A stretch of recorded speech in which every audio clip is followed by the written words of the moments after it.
कुछ लोग ऐसे होते हैं जिनके मन में गंदे और वासना के विचार उठते रहते हैं। आज की इस वीडियो में हम आपको एक कथा के माध्यम से बताएंगे कि स्वयं बजरंग बली हनुमान जी ने गंदे विचारों को रोकने की वह कौन सी बातें बताई हैं। तो चलिए मैं आपको वो कथा सुनाता हूं, लेकिन एक बात का ध्यान रखना, इस वीडियो को अधूरा छोड़ने की गलती मत करना, नहीं तो हमेशा परेशान रहोगे। एक बार नारद जी इंद्रलोक गए तो उन्होंने देखा कि इंद्रदेव रंभा उर्वशी और मेनका के साथ भोग विलास में मग्न थे। जब नारद जी इंद्रलोक पहुंचे तो इंद्रदेव उनसे मिलने भी नहीं आए, जिससे नारद जी को बहुत दुख हुआ। तब उनके मन में एक प्रश्न उठा कि लोग विषय भोग में इतना क्यों गठित है।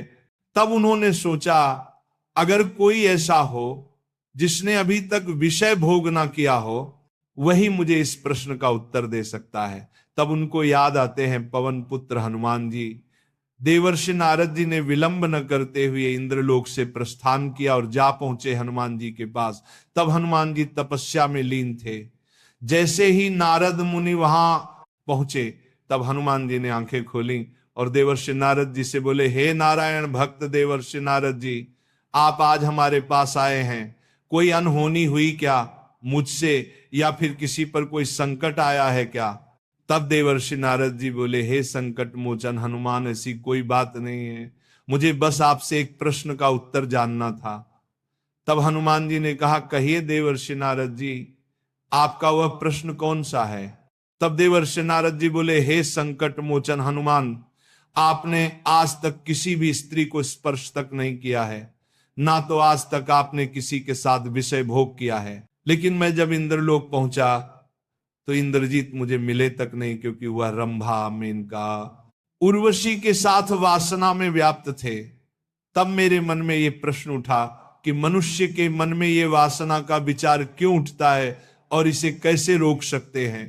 तब महाबली हनुमान जी बोले, हे देवर्षि नारद जी, अगर आपका प्रश्न यही है तो मैं आपको इस प्रश्न का उत्तर बताता हूं, लेकिन इसके लिए आपको एक कथा सुननी होगी। तब देवर्षि नारद जी बोले, ठीक है संकट मोचन हनुमान, मैं उस कथा को पूरे मन और लगन के साथ पूरा अंत तक सुनूंगा और संपूर्ण वैकुंठ लोक में इसका विश्लेषण भी करूंगा। तब हनुमान जी कथा को सुनाना प्रारंभ करते हैं। भक्तों, मैं आगे बढ़ने से पहले, अगर आप हनुमान जी के भक्त हैं तो सच्ची श्रद्धा से कमेंट में जय हनुमान जी जरूर लिखें। हनुमान जी आपकी सभी मनोकामनाओं को अवश्य पूर्ण करेंगे। आगे हनुमान जी कथा को सुनाना प्रारंभ करते हैं और कहते हैं कि एक बार एक युवक एक विद्वान साधु के पास गया और महर्षि से बोला, हे गुरुजी, मेरे मन में इतने गंदे विचार क्यों आते हैं? मैं नहीं चाहता कि मेरे मन में गंदे विचार आए, लेकिन फिर भी मेरे मन में हमेशा काम वासना के विचार उठते रहते हैं और मैं इनके बारे में सोच सोचकर बहुत परेशान हो जाता हूं। मेरी ऊर्जा और समय यही सब सोचने में ही नष्ट हो जाती है और इन सबके विचारों की वजह से मैं कभी भी शांत नहीं रह पाता और मैं हमेशा ही स्त्रियों को देखकर मोहित हो जाता हूं। गुरुजी, मैं अपने आप को रोक नहीं पाता। महाबली हनुमान जी ने आगे कहा, हे देवर्षि नारद जी, वो साधु मुस्कुराए और उन्होंने उस युवक से पूछा, क्या तुम्हें पता है ये काम वासना होती क्या है? उस युवक ने उत्तर दिया कि मैं तो नहीं जानता कि काम वासना होती क्या है, पर गुरुजी ये जो भी चीज है बहुत बुरी चीज है। फिर उस साधु ने उस युवक से कहा, सबसे पहले तो तुम्हें यह समझना है कि प्राकृतिक रूप से जो भी चीज हमारे अंदर है वह बुरी नहीं है। हमारे जीवन में उसका कुछ ना कुछ महत्व है। वासना कोई बुरी बात नहीं है। ये तो हमारे मन की एक भावना है जो हमें किसी न किसी चीज की कमी का एहसास करवाती है और फिर हम उस चीज को पाने के लिए उस चीज की तरफ आकर्षित हो जाते हैं। साधु आगे उस युवक से कहते हैं, अगर तुम्हारे पास धन की कमी है तो तुम्हारे अंदर धन पाने की वासना उत्पन्न हो जाएगी। तो वासना कुछ और नहीं, बस एक प्रकार की कमी है जो एक प्रकार की जरूरत का एहसास दिलाती है। और जब ये जरूरत शारीरिक हो तो हम इसे काम वासना का नाम देते हैं।